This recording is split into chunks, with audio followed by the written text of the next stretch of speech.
Hey guys, welcome back to Seller Sessions. This is day one. It feels like day two because the jet lag has really kicked in now. I missed some of the sessions this morning. I'm with Lee Ran Hirschkorn. I'm with Steve Simonson as well.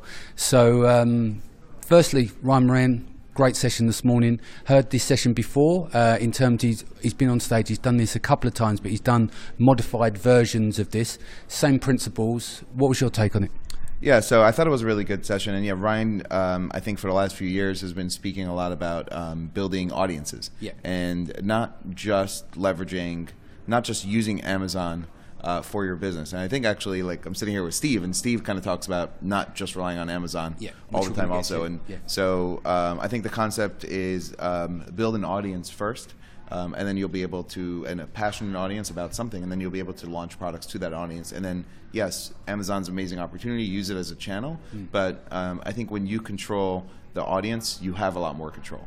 And so that's, I think, a big takeaway. I think it's obviously easier said than done because it takes a lot more work to build that audience than to just rank a product on Amazon. But you want to do the stuff that not everybody else is doing. So for me, that's a big takeaway to kind of refocus on that. Yeah, I'll bring Steve in. So Steve, what's your take on it? Where are you? I know that you've got multiple layers to all your businesses. You do a lot with Amazon, but you also do multi-channel. Do you want to go into that? So fundamentally, I would summarize it by saying it's the same story as the three pigs, right? You can either build your house of bricks and have it last, or you can do the straw, which is all the trickery that happens on Amazon. So to do multi-channel, you have to think about brand. You have to think about your customer. You have to think about different audiences, all the things that Ryan talked about. I think it's on point, and for me, it's overdue in many ways. But I think it's important that we remind people that if you're in it for the long game, you've got to think long term, and you got to then focus on what that means to the customer first, not what it means to us. You've also got to look at there is quite an excessive failure rate for people that don't make it off of Amazon. My theories behind some of this is that if you've started on Amazon, you pick products to sell on Amazon. When you go to try and sell them on your own website, like a spatula or whatever, it doesn't work, and the cost of acquisition's higher. So therefore, you need to make sure you're building the brand if you do, which costs money. And the second thing is people can buy consumables where you pay once for the customer. And then there's a natural drop-off in terms of customer acquisition cost when you're bringing them down your funnel. So I think where there's maybe some kind of disconnect or where sellers make a mistake is I agree with you that it's a lot more people fail off Amazon than on Amazon. But I think part of the reason why they fail is because they're trying to run, Facebook ads like a Shopify site, and they're not actually building an audience. They're running like Facebook ads, and it doesn't convert well, and the customer doesn't trust them. Instead of, you can build that audience, and it's okay to send them to Amazon, but if the shit hits the fan on Amazon, you can now take that audience, send them somewhere else, and they already trust you because you've built that content and relationship with them. And I think that's the right way. So it's not an issue of if you're sending them to Shopify or Amazon. I think it's an issue of having that audience that you can kind of control more and decide where you want to send them.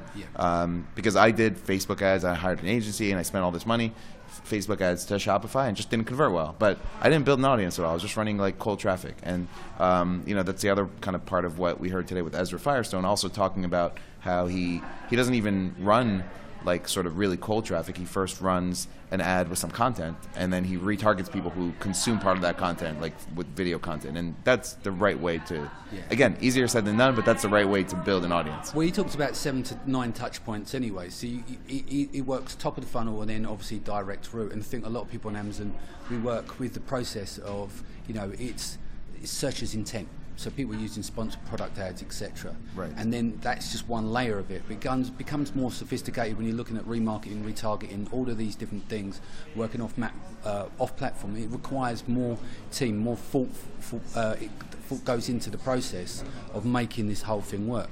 So Steve, with yours, you're an 8-figure seller. You send in a lot of containers. What percentage of your business is on Amazon? I don't know the exact numbers, but we try to keep it under 25%. So we can have fairly robust businesses, probably larger than the average by a pretty fair margin. But if it gets more than 25%, we get a little nervous. And we get nervous because as we value a business, if you're consolidated too much in any particular channel, it's a risk, right? If you get suspended or whatever. But I want to just echo you guys' comments. We all want to skip to the end, right? So it's like we don't spend time at the top of the funnel. We don't spend time developing content or relationships. We're like, keyword, give me the money. Keyword, give me the money. And honestly, that works for a very small set of people. Yeah. If you want to go wide, you have to really develop that relationship at the top of the funnel and move them down in a reasonable fashion, based on engagement, based on the things that make sense to them. Without that, we're just trying to hack our way to sales, and that's not a real brand. Yeah, makes sense. Levan, you got anything to add in terms of, let's go into some of Ezra's work? Yes, so one of the things I was thinking about too is a lot of people focusing for off-Amazon efforts. You know, lately I've spoken to a few sellers who have done a really good job at being able to get Google SEO rankings for their Amazon listings, for example. So building content and building backlinks and building some relationships with blogs, etc., to point to your Amazon listing page to rank it on Google. It's another way to get traffic. A lot of people aren't focusing on it.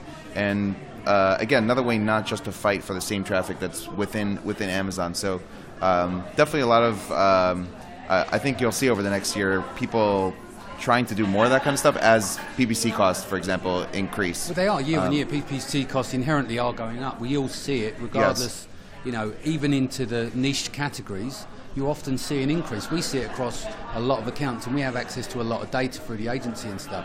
And you are seeing climbing costs. You know, people are still out there. They're still breaking even. They're still making profit, but it becomes less and less over time. So obviously, there's that diversification is required.